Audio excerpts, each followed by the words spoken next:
Pengajian kita masih dalam kitab Al-Hikam karya Al-Imam Al-Haddad. Kalau bahasa Indonesianya hikam itu artinya kata mutiara. Kalau orang zaman sekarang bilangnya quote, ya, ini menunjukkan bahwa memang zaman dulu bahkan quote-nya, kata-kata mutiara itu lebih ampuh. Kalau kita zaman sekarang nulis kata-kata mutiara itu untuk membela diri.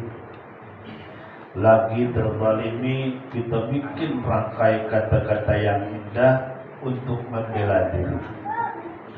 Lagi banyak uang, kita ngupdate, kita bikin status kata-kata bijak. Jangan dengarkan kata mereka, kita yang merasakan. Itu jadi kebaikan-kebaikan yang kita lakukan itu kadang-kadang hanya untuk kepentingan diri sendiri. Dan manusia begitu, benci sama orang karena kepentingan dia, baik sama orang karena kepentingan dia. Jadi baik dan bencinya itu kadang-kadang memang kebanyakannya bukan karena Allah, tapi karena kepentingan dia. Kirimin ibu anu bapak anu, ntar timbal baliknya kalau hajatan bakal banyak hasilnya. Itu kan proyeknya proyek dia ke depan untuk dirinya sendiri, baik itu. Sebaliknya dia berbuat tercela sama orang lain, dia benci orang lain pun atas kepentingan dirinya sendiri. Kondangan ke sana nggak usah datang. Kondangan ke sana nggak usah datang. Kenapa alasannya? Ya elah, jangan. Dia mengontrak, ntar juga pindah. Syaratnya dia sama orang lain karena kepentingan dirinya. Dalam satu waktu dia berbuat baik untuk dirinya, berbuat jelek kepada orang lain untuk dirinya.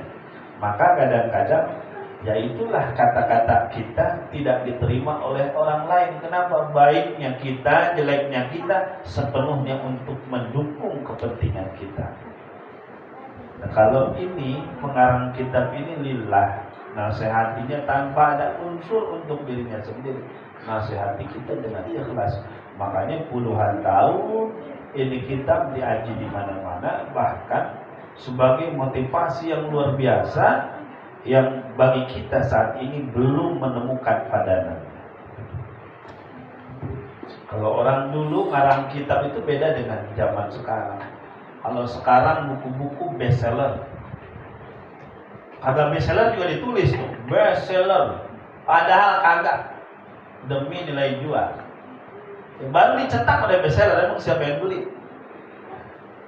Tapi ulama-ulama zaman dulu, salah satunya Ibnu Ruslan, dia mengarang kitab Zubat dalam fiqh Syafi'i. Itu beres ngarang, itu kagak dibawa ke percetakan kalau bahasa kita zaman sekarang.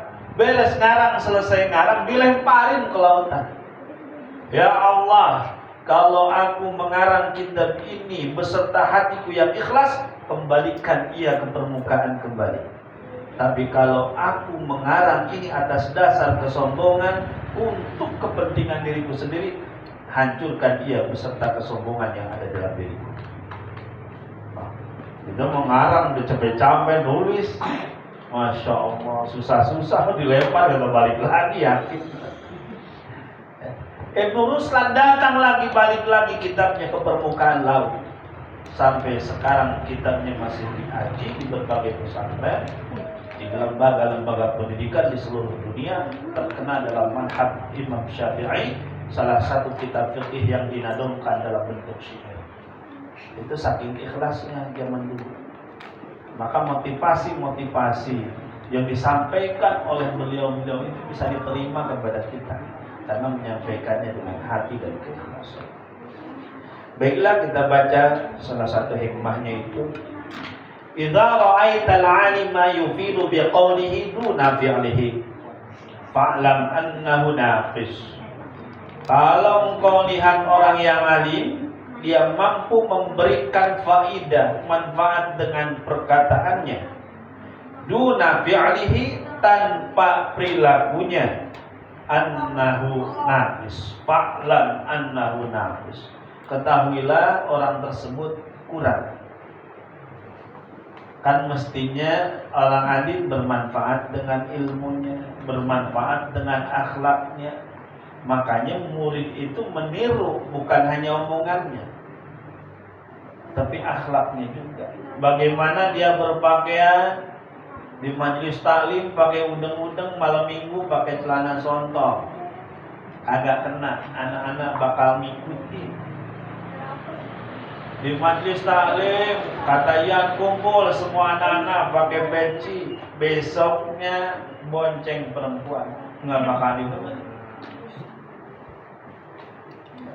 Maka kalau berfaidah dengan lisannya, dengan kata-katanya, harus berfaidah juga dengan perilaku. Kalau dia baru bermanfaat dengan ilmunya, fa'lam annahu naqis, dia kurang. Karena ada pendapat dalam kitab Al-Hikam Ibnu Athaillah yang disyarah oleh Imam Nawawi dalam kitab Nahjul Atam itu, beliau mengatakan, siapa yang belajar ilmu kemudian mengamalkannya, maka dia telah melakukan dua ketaatan. Ketaatan pertama, dia belajar ilmu. Ketaatan kedua, dia mengamalkannya. Nah, kalau dia misalnya tahu baru mengamalkan satu, yaitu nyebarin ilmu, tapi ngamalinnya belum, masih ada mendingnya daripada nggak ngajarin sama sekali. Begitu juga orang yang mencari ilmu. Yang mencari ilmu, ya Allah Ustaz, saya pengen ngaji, cuma gak pernah diamalin. Percuma, malu-malu aja buat diri sendiri. Jangan seperti itu. Kita sudah melakukan satu ketaatan, apa? Mencari ilmu. Yang belum beramal apa? Mengamalkan. Maka kalau kita belum bisa beli 2 mobil, ya 1 mobil aja. Kenapa San belum beli mobil? Ntar kalau kebeli 3 baru saya beli. Kalau saya beli ketiga baru saya. Kenapa belum kurban? Ntar kalau punya sapi 5 saya baru kurban. Kalau 1 enggak. Itulah memang kebaikan-kebaikan kita bisa sempurna kalau seimbang antara perkataan dengan perbuatan. Kemudian wa idza ra'aital muta'allima yufidul aqwal wa la tu'addibuhul af'al fa'lam annahu 'anit tahsil naqis. Ini pakai kata naqis. Kalau lihat orang yang belajar, dia kalau diterangin sama gurunya nangkep ilmu-ilmu, cepet diajarin apa-apa, gampang ngertinya. Tapi perilaku gurunya suka puasa, nggak suka ngikuti. Gurunya berpakaian rapi, nggak suka ngikuti. Gurunya jaga pandangan, nggak ngikuti. Yang dia ikutin apa? Kajian-kajiannya, tulisan-tulisannya dia baca, dia hafal. Maka perumpamaan murid yang seperti ini adalah nakis, pakai kaf, artinya apa? Mundur, nggak maju. Belajar kemana-mana dia hanya nyatet aja, gak lihat perilakunya. Guru kita ngelakuin apa? Oh, guru kita ini kalau pagi sholat duha, nah, kita ikutin sholat duha. Pak Kiai suka puasa, saya puasa apa? Daud, saya ikutin. Guru saya puasa Daud. Pak Kiai mau kemana? Mau maulid, saya ikut. Pak Kiai mau kemana? Saya mau belajar, mau puasa besok. Oh, kalau itu saya nggak ikut. Pak Kiai aja yang ambil pahalanya, saya nggak ikut. Ini orang mundur dalam segi pencapaian ilmunya. Karena mestinya murid yang maju itu lebih maju daripada gurunya. Gurunya hafal alfiyah, maka dia harus hafal kitab Mughni Labib yang lebih tinggi lagi. Gurunya salat duha 2 rakaat, dia 4 rakaat. Itu pelajar yang maju. Maka guru juga jangan marah, ya Allah, tuh bocah yang kebangetan, belagu banget. Rasa lebih pintar dari gurunya. Emang murid mah harus lebih pintar daripada guru. Guru dianggap gagal kalau murid lebih bodoh daripada gurunya. Nggak ada kerennya itu. Maka kalau kita lihat murid makin bagus keilmuannya, makin bagus akhlaknya, dipakai sama masyarakat, jangan ada kata lahan guru diambil memang. Proyek akhirat diambil. Nggak ada. Murid makin cakep, makin bagus, itulah wasilah bahwa ilmu kita manfaat. Makanya kalau kita lihat dari guru kebaikan-kebaikan, tiru, lebihkan. Kalau guru biasa, ingat nanti itu, ya Allah, guru saya dulu ngajarin kitab itu 1 malam bisa 1 jam. Loh, muridnya nanti harus bisa ngajar sampai 2 jam. Dia mah ngajar di mana-mana, maka muridnya harus lebih ikhlas, lebih berani, lebih menyebar kemana-mana. Itulah dia yang sukses. Maka kalau murid hanya sibuk mengumpulin makalah, tidak meniru amalan-amalan gurunya, ini belum sempurna dan bahkan dianggap sebagai orang yang terbelakang dalam pendidikan.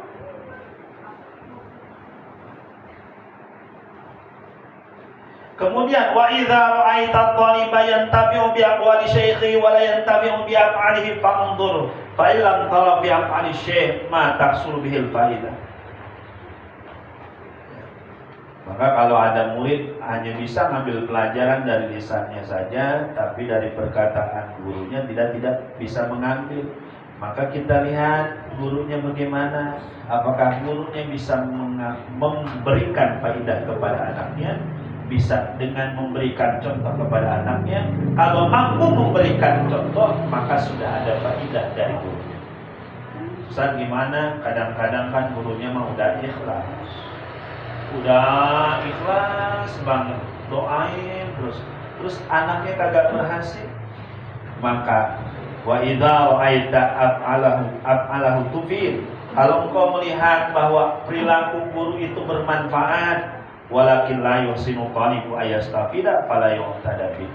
Maka kalau gurunya mah udah baik, muridnya mah enggak baik, jangan disandarkan kepada gurunya yang gagal itu sebagai guru yang gagal, tapi murid yang gagal.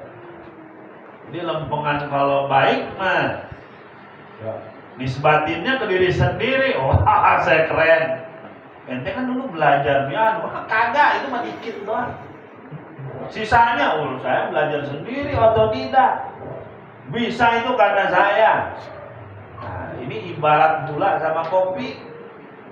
Kopi sama gula itu kerja sama pada awalnya, tapi sudah jadi kopi ABC. Ya, dicampur sama teh manis, sudah nggak disebut lagi gulanya, teh gula, kopi gula, nggak ada. Mohon maaf, ini kopinya enak banget. Tuh, ada lagi nggak? Kopi yang disebut, gulanya dilupakan. Datang teh lagi yang satu mesen lagi. Masya Allah, ini teh manis enak banget. Teh manis, gulanya sudah dilupakan. Dan banyak orang-orang zaman sekarang sukses itu udah kayak korun. Ini mah hasil saya, kerja keras saya, guru saya, mana ada pengaruh. Dia mah ngomong kayak gitu pengen dibagi doang, pengen BHS doang dia mah. Gak seperti itu. Maka kadang-kadang kalau dia jelek, dibawa ke gurunya. Apa coba? Kopi kebanyakan gula, yang diungkit gulanya, bukan kopi. Itu anak saya, ya Allah, denyarin lama-lama. Gurunya kayak gak bener kayaknya. Itu anak saya rajin ke majlis ini, majlis sana karena berubah-ubah. Malah sekarang ada pengingkatan, dia mabok. Ini mah jangan-jangan gurunya yang ngajarin. Astagfirullahaladzim. Giliran kemanisan yang disalahin gula. Giliran pas kopinya. Oh, anak gua. Anak gua, ini mau cetakan gua ini mah. Dulu waktu dia di kandung itu, saya puasa 1 tahun. Kayak letih. Ngomong puasa setahun dah. Ramadan aja udah orang sekarat. Geser kanan, geser kiri. Ya Allah. Begitulah. Kalau tehnya kemanisan, gulanya kebanyakan. Nggak disebut lagi tehnya mah. Anaknya yang salah nggak bakal disebut. Gurunya pokoknya yang salah. Ya, coba kita masukin anak ke sekolah kita. Kadang-kadang urusan agama sama urusan sekolah umum kita lebih perhatian. Harus mengakui lebih perhatian kepada sekolah umum. Berangkat dianterin pagi-pagi, masya Allah, babanya Jumatan masih seperti ini. Dianterin jam 5, kemana? Mau ke Bayoran sekolah, dianterin. TPA, dekat. Udah tahu berangkat aja sendiri ya. Pak minta jajan, belajar agama mau konaan. Pak Guru katanya butuh uang minyak, Pak. Ya Allah, itu urusan agama masih perhitungan aja. Ke sekolah mah takut telat 1 hari, datang mohon maaf, minta dispensasi. Mohon maaf Bu Guru, Pak Kepala Sekolah, bulan ini saya kayaknya telat 2 hari. Dikarenakan di kantor belum gajian. Tanggal sekian saya baru gajian ya. Datang. TPA sudah 5 bulan gak bayaran. Dia bilang apa? Nah, emang Ustaz zaman sekarang mau perhitungan. Itu memang fokus kita terhadap urusan-urusan agama sudah dianaktirikan. Tapi cita-cita kita apa? Pengen jadi anak-anak yang saleh.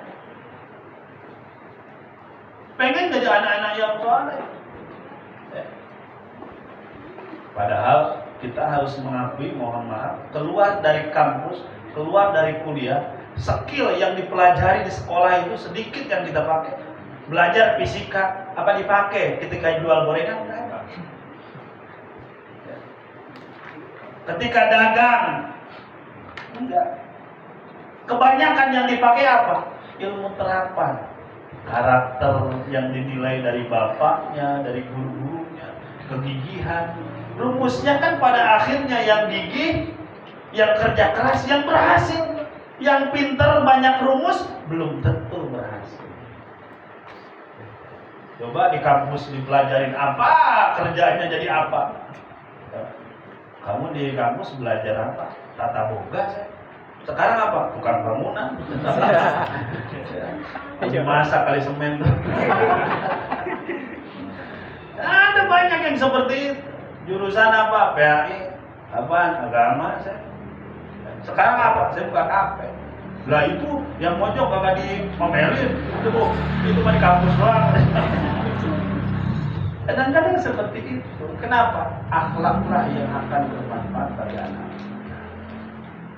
Ilmu pengetahuan penting, tapi jangan pernah dibangun ilmu pengetahuan tanpa akhlak. Makanya bahasa Al-Quran itu Iqra bismi rabbikal ladzi khalaq. Bacalah dengan nama Tuhanmu. Nggak disebutkan di sana secara jelas bacalah Al-Quran dengan nama Tuhanmu, tapi yang disuruh bacalah dengan nama Tuhanmu. Itu menunjukkan agama kita mengajarkan kepada kita bacalah apapun dengan syarat jangan pernah lupa nama Tuhan. Baca matematika, silahkan. Yang penting jangan lupa dengan nama Allah. Tujuannya karena Allah. Baca fisika, baca biologi, silahkan. Bagus. Tapi jangan lupa harus karena Allah. Karena kalau bacanya fisika bukan karena Allah, malah nanti meragukan eksistensi Allah. Malah nanti dengan ilmu biologi, wah ini bertentangan dengan Al-Quran, ini bertentangan dengan sunnah, sunnah tidak relevan lagi. Itu karena bacanya tidak bismi rabbik, tidak dengan atas nama Allah.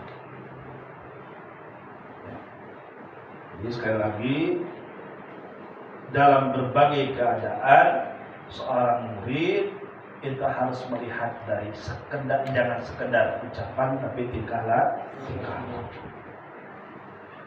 Jadi kalau ngaku itu tuh guru saya tuh.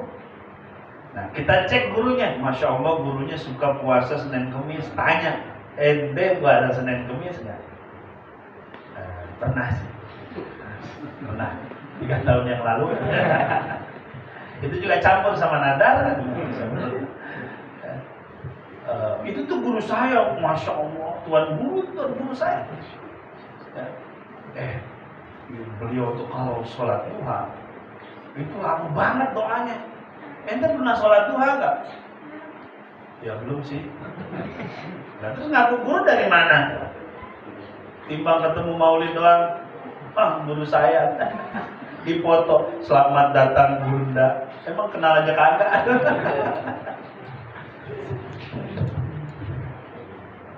Kemudian yang selanjutnya, man ahabba ayyusofa bima laysa indahu minal khair wa kariha ayyudhkaru bima fihi minasyarr fa'lam annahu murah. Kalau ada orang senang disifati yang sesuatu yang bukan hak bagi dirinya, bukan ustaz, bukan kiai, pengen dipanggil Abuya. Ini kalau diganangkan nih Abuya itu saya doang, kata iya. Pokoknya tolong itu nama ganti Abuya. Ridho juga gak mau kalah. Kalau gitu gua Syekh. Sama ini katanya Panji Gumilang. Syekh Ridho. Pengen disifati yang bukan haknya. Pengen dipanggil tuan guru. Pengen dipanggil dengan nama-nama, dengan kebaikan-kebaikan yang gak kita lakukan. Mau sholat saya bangun. Orang yang dengar, Masya Allah Pak Haji yang bangun, itu saya bangun. Katanya, kalau ada apa-apa, saya itu di belakang. Padahal gak pernah.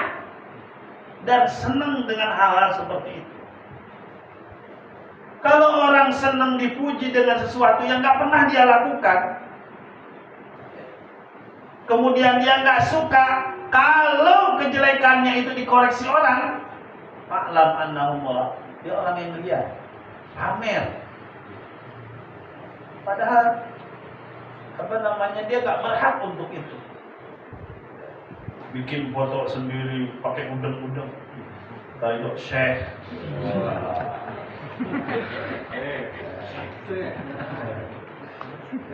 Buya, padahal panggilan itu adalah simbol bagi kiai-kiai besar. Padahal nggak berhak untuk itu, tapi dia lakukan itu. Ini ria. Atau dia kebaikannya itu nampak, diketahui orang. Jangan buka aurat. Apa sih banyak ngomong?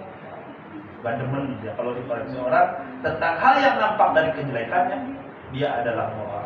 Senang dipuji bagi sesuatu yang bukan haknya, yang tidak dia lakukan. Benci dikoreksi padahal dia yang melakukan. Ini adalah orang pribadi yang suka pamer. Moral. Kemudian, kafiran mayaltabisul haya'ul mahmudu bil jubnil mabnun. Madmum. Banyak perkara yang kalau bahasa kitanya saruh antara malu yang terpuji dengan pengecut yang tercela. Kenapa nggak berangkat? Malu ke pengajian itu bilang. Itu ada pengajian di sana. Malu saya malu. Gimana ya? Itu kesana tuh. Kenapa ente ikut gabung ke sana tawuran? Malu atau kalau nggak ikut nggak dikata laki. Jadi kadang-kadang saru mana yang benar-benar malu, mana yang pengecut. Kan orang kalau nggak ikut tawuran, kok dikata pengecut, enggak. Masa anak SMK nggak berangkat, nggak ada sejarahnya. Wal farqu bainahuma anna kulli haya'in hamalaka ala tarki khair aw waqa'a bi syarr fa huwa al-jumlul madmum. Setiap rasa malu yang membawa, yang mendorong kita untuk meninggalkan kebaikan, atau yang mendorong kita bisa melakukan kejahatan, kejelekan, itulah yang namanya rasa pengecut yang tercela.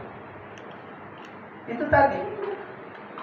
Kalau kita misalnya malu, tapi malu itu bisa meninggalkan kebaikan, ngaji, malu, itu bukan malu, itu namanya pengecut. Datang ke sana apa? Kita ada acara pengajian, nggak mau, saya malu. Pakai kerudung, Neng. Malu atuh mah. Nah, itu tuh bukan malu, itu tuh namanya pengecut. Atau misalnya dengan rasa malu itu bisa menyebabkan dia terjerumus ke dalam kejelekan. Kenapa kamu maling motor? Malu, saya dikatain satu kampung, katanya motor saya jelek. Itu malu yang membawa kepada kejelekan. Malu yang menyebabkan meninggalkan kebaikan. Itu bukan malu, namanya pengecut. Kenapa mesti malu punya motor yang biasa? Kenapa mesti malu harus ke pengajian? Itu bukan saatnya untuk malu. Maka bahasa malu itu gak cocok, itu namanya pengecut. Walaysa bil haya, bukan malu. Li'annal haya la ya'ti illa bi khair kama fil hadis. Karena yang namanya rasa malu itu gak akan datang kecuali dalam kebaikan. Maka dalam hadis itu ada yang katakan idza lam tastahi fasna ma syi'ta.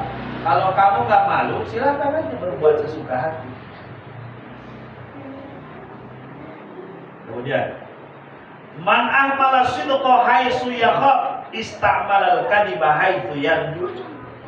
Orang kalau dia melalaikan atau meninggalkan kejujuran ketika dia takut, maka dia akan memakai kebohongan kapan saja dia mau. Lagi terdesak. Kamu kan yang kemarin ngambil uang anak saya di jalanan. Wallahi saya kagak. Dia ninggalin kejujuran karena dia takut. Walaupun nyolong itu jelek, tapi setidaknya juga dapat menutupi. Lagi musim kampanye, waduh, kamu dukung siapa? Dukung Pak Haji itu. Pak Haji mah nomor satu di hati saya. Padahal dalam hatinya, kalau itu dia siapa? Mending duitnya beda. Lumayan buat maulid. Aduh. Nah, ketika itu maka dia akan melakukan apa saja, yang penting dirinya selamat. Mau bohong berapa kali juga bodo amat. Kapan bohong itu dibolehkan? Dalam 3 perkara. 1, kalau muji istri supaya senang. Supaya senang istri boleh bohong. Boleh, cantik banget. Cantik banget, Bu. Masya Allah ya. Istri Bapak mah paling cantik. Enggak apa-apa. Masya Allah, Masya Allah.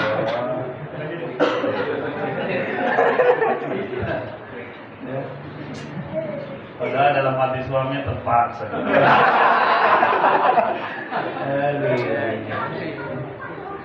Soalnya serba salah juga ya Pak ya. Kita puji, Mama cantik gak Pak? Cantik, jujur. Jadi ditanya cantik, dijawabin cantik, jawabnya jujur. Ketika dijawab jujur, biasa aja sih. Gak ngehargain. Habis itu nangis. Ditanya bohong, tersinggung, jujur tersinggung. Diam salah, ngomong salah. Maka hati-hati dengan ras terkuat di bumi.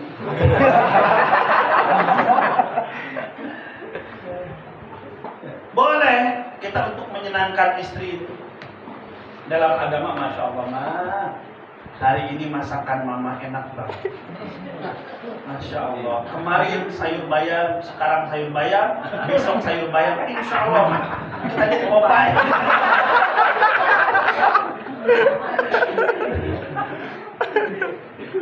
Boleh muji istri.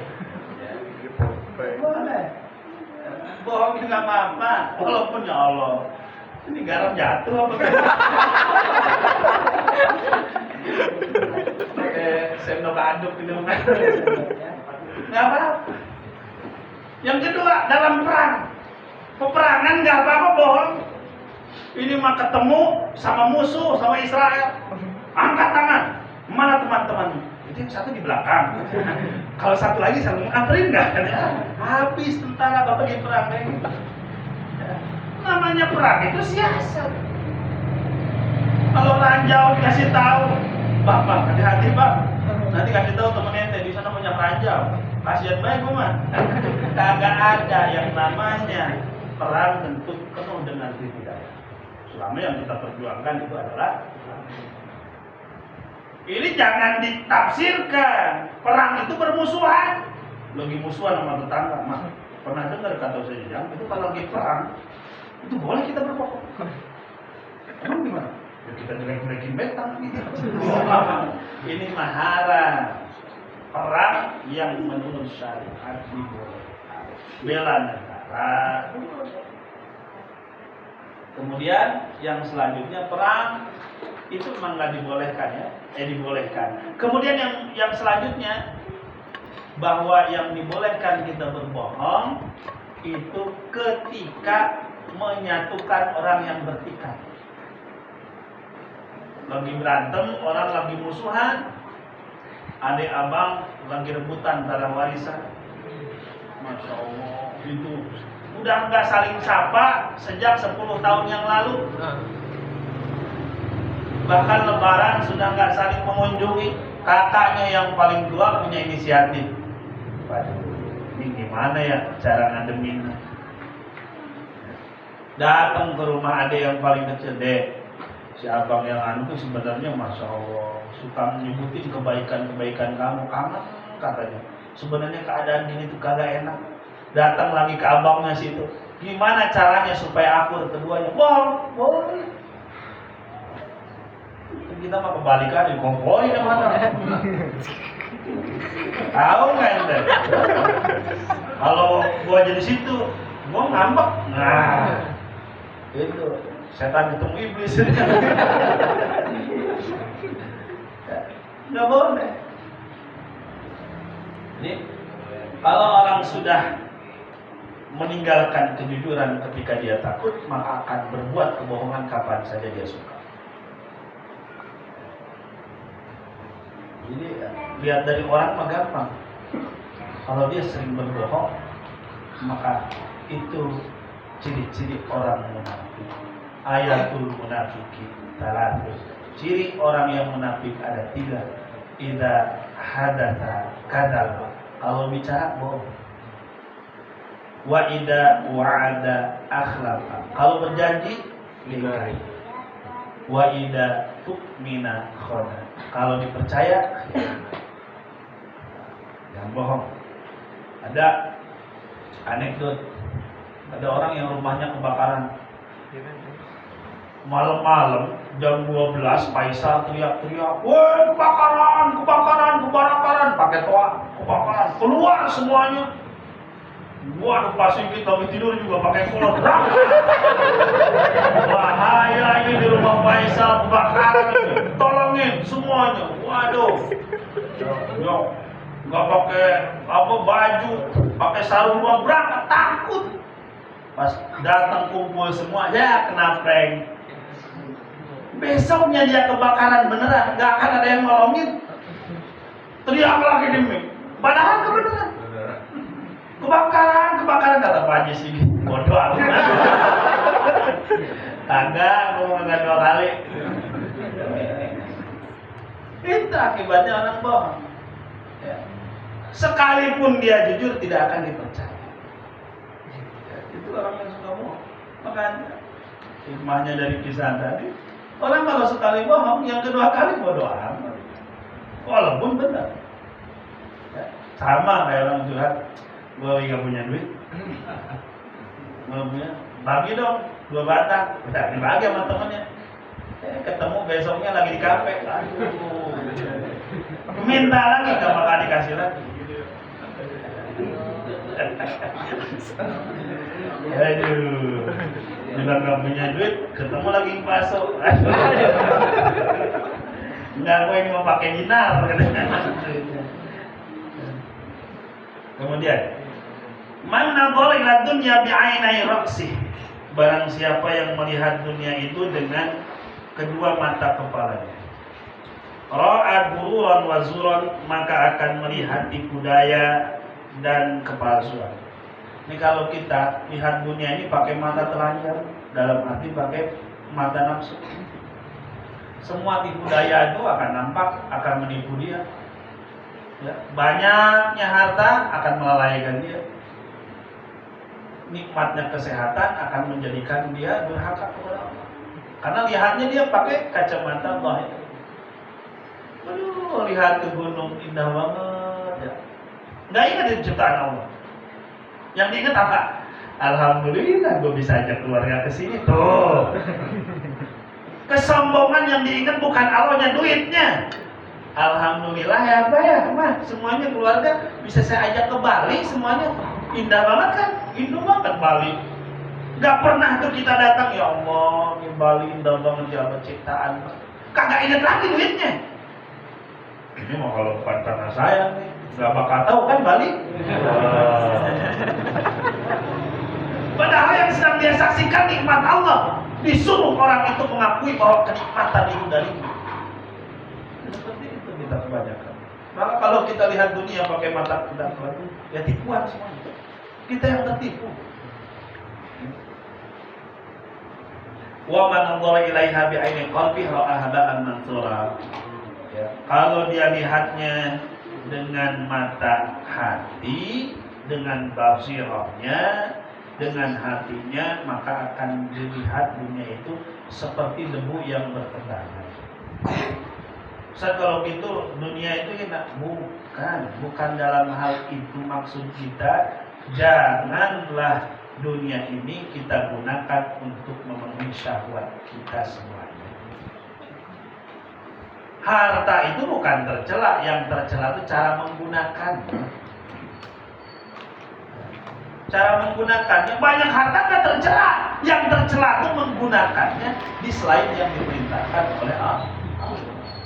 Jadi jangan ada orang-orang kaya itu, jangan pembelaan diri kita. Kekayaan hina di mata Allah.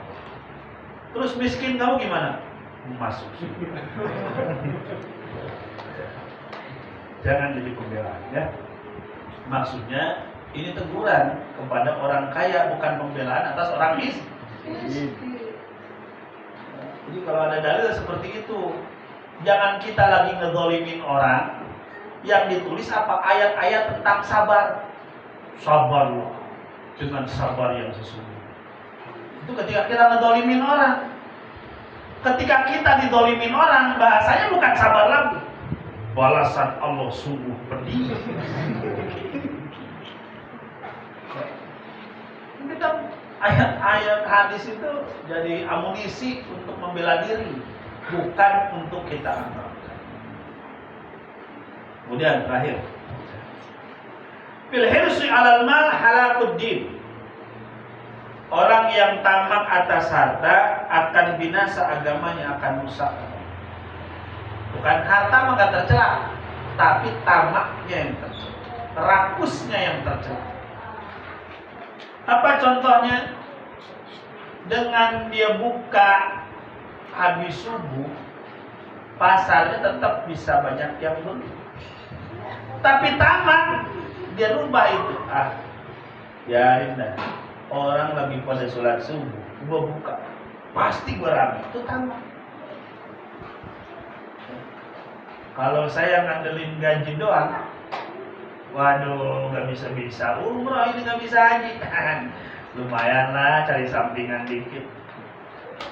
Jadi maklar katanya. Proyek ini, proyek itu hanya korupsi. Itu bukan karena dia nggak punya harta, tamak ada harta. Tapi ada yang lebih bahaya daripada tamak kepada harta itu apa? Wa fil hirsi 'alal jah halakuddin wal mal jami'an. Kalau orang tamak terhadap kedudukan, pangkat nih, tadi mah tamaknya terhadap harta. Ini tamaknya terhadap kedudukan, pangkat, maka kata beliau halakuddin wal mal jami'an. Ya, rusak agamanya, rusak hartanya. Orang kalau tamaknya masih tentang harta, paling rusaknya agamanya. Tapi kalau sudah pangkat, ya habis duit, habis agama. Musim kampanye, waduh, duit habis. Duit habis, dipakai ini. Dana ini, dana itu. Rusak hartanya, habis hartanya. Halakuddin, kadang-kadang dia juga berjanji seenaknya. Pokoknya kalau saya jadi BPJS gratis. Orang kita bayar aja pusing, apalagi gratis. Coba yang ngurusin BPJS itu, ya, pusing kita, itu bayar, apalagi gratis. Kalau itu nongseng kalau kata penyamin itu. Jadi kalau sudah orang gilanya, tamaknya tentang pangkat, agama sama harta akan habis. Zat apakah pangkat tercela? Tidak. Ya, makanya ada namanya Qadil Qudat Syekh Zakaria Al-Ansari. Kalau bahasa kita mah ketua MK zaman sekarang. Itu beliau jadi, tapi dalam posisi bukan media yang habis-habisan. Ketika tidak ada orang lagi yang dianggap mampu dia maju, dipilih oleh umat. Bahkan ada pilihan Imam Ahmad bin Hanbal itu, saking dia nolak jadi pemimpin karena takut nggak jadi orang yang adil, disiksa, dipenjara. Tuh orang lain mah takut dia nggak amanah, dipenjara, disiksa dong. Sekarang mah pilih saya, yakin banget. Tapi kalau sudah jadi Anda merasa yakin, saya akan amanah, silahkan. Karena kalau nggak ada yang maju, nanti dikuasai sama orang yang jahat semua. Maka perlu juga ada ustadz, ada kiai yang nyalon di DPR, yang jadi presiden. Kenapa? Kalau dikuasai semuanya sama orang lain, bahaya. Kita teriak-teriak takbir, kalah dengan satu goresan tanda tangan keputusan bahwa yang namanya toa ditolak semuanya. Pakai headset aja semuanya ada. Itu satu keputusan bisa berdampak. Karena apa? Kepemimpinan boleh jadi pimpinan, tapi jangan tamak jadi pemimpin. Maksudnya apa? Ya Allah, alhamdulillah jadi camat. Baru satu hari yang jadi camat dilantik, baru dapat plakatnya, besok sudah mikirin gimana cara jadi bupati. Ini bukan fokus ngurusin rakyat, yang dipikirin gimana saya besok naik jabatan. Jadi bupati baru 2 hari dilantik, sudah konsolidasi relawan mau jadi gubernur. Seandainya ada di atas presiden jabatan, akan dia cari. Itulah pemimpin yang sama. 2 periode kurang cukup, tambah lagi, tambah aja terus, tambah. Kalau bisa masuk umur hidup, jadi almarhum presiden jadi. Itulah. Tidak tercela, sekali lagi yang namanya harta tidak tercela. Yang tercela tamak. Kepemimpinan tidak tercela, yang tercela tamak. Semua yang Allah berikan kalau kita gunakan dengan sebaik-baiknya, maka akan menjadi nikmat yang berkah. Kalau tidak, maka akan menjadi hukuman kelak yang akan diperlukan oleh Allah. Mari kita berdoa.